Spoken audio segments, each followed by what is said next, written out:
ഇത് നാട്ടിൽ റിപ്പയർ ചെയ്യാൻ കൊടുത്തൊരു മൊബൈലാണ്. ഇതിങ്ങോട്ട് തിരിച്ച് കുവൈത്തിലേക്ക് എത്തി.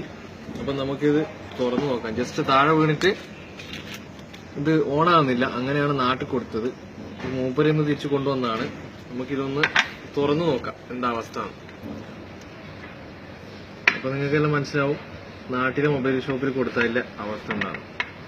ഒരു പ്രാവശ്യം തുറന്നതാണ്, പക്ഷെ ഒന്നുകൂടെ നിങ്ങൾക്ക് വേണ്ടിയിട്ട് തുറന്ന് കാണിക്കാം.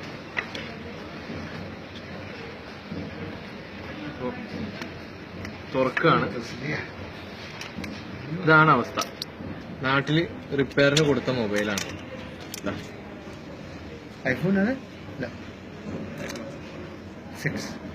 നാട്ടില് റിപ്പയറിന് കൊടുത്ത മൊബൈലാണ്. കണ്ടല്ലോ, ഇതിനകത്ത് ഇനി ഒന്നും പോവാൻ ബാക്കിയില്ല. എല്ലാം കൊണ്ടുപോയിട്ടുണ്ട്. പുതിയ മൊബൈലാണ് മൊബൈൽ ഉപയോഗിച്ചിട്ട് അത്രയായിരുന്നു. പിന്നെ ഈ ക്യാമറ ഉണ്ടോ? ക്യാമറ ഇല്ല, അതിന് പകരം പോയ ലെൻസ് മാത്രം അവിടെ ഒട്ടി വെച്ചിട്ടുണ്ട്. അതെന്ന് പറഞ്ഞാൽ പുറത്ത് നോക്കുമ്പോൾ മനസ്സിലാകാതിരിക്കാൻ, ക്യാമറ ഇല്ല എന്ന് മനസ്സിലാകാതിരിക്കാൻ ലെൻസ് മാത്രം അവിടെ ഒട്ടി വെച്ചിട്ടുണ്ട്. ക്യാമറ കൊണ്ടുപോയിട്ടുണ്ട്. പിന്നെ ആന്റിന പോയിട്ടുണ്ട്.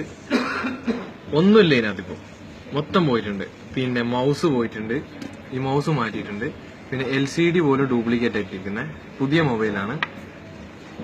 പിന്നെ ഇതാ ചാർജിങ് സോക്കറ്റ് വരെ മാറ്റിയിട്ടുണ്ട്. ഈ സംഭവം വരെ മാറ്റിയിട്ടുണ്ട്. ഇനി ഇതിനകത്ത് ഒന്നുമില്ല എന്ന് പറഞ്ഞാൽ ഈ മൊബൈൽ ഇപ്പം ജസ്റ്റ് കുട്ടികൾക്ക് കളിക്കേണ്ട. മൂപ്പര് ഇതൊക്കെ ഒട്ടിച്ച് വെച്ചേക്കുന്നത് എന്തിനാന്ന് പറഞ്ഞാൽ തുറക്കാതിരിക്കാൻ. ഇങ്ങനെ വെറുതെ അടച്ച് അങ്ങ് ഫിറ്റാക്കിയിട്ട് കൊടുത്തതാണ്. ഇത് ശരിയാവൂല എന്ന് പറഞ്ഞിട്ട്. അപ്പോൾ ശ്രദ്ധിക്കുക, നാട്ടില് റിപ്പയറിന് കൊടുക്കുന്നവർ പ്രത്യേകിച്ച് ശ്രദ്ധിക്കുക. നാട്ടിൽ കൊടുക്കുന്നുണ്ടെങ്കിൽ അവിടെ നിന്ന് തന്നെ നിങ്ങൾ മുമ്പ് തന്നെ റിപ്പയർ ചെയ്യാൻ പറയാം. ഇല്ലെങ്കിൽ റിപ്പയർ കൊടുക്കരുത്. അതുകൊണ്ട് ഇത് എല്ലാവർക്കും ഒരു പാഠമായിട്ട്. കണ്ടല്ലോ, ശരിയാണ്.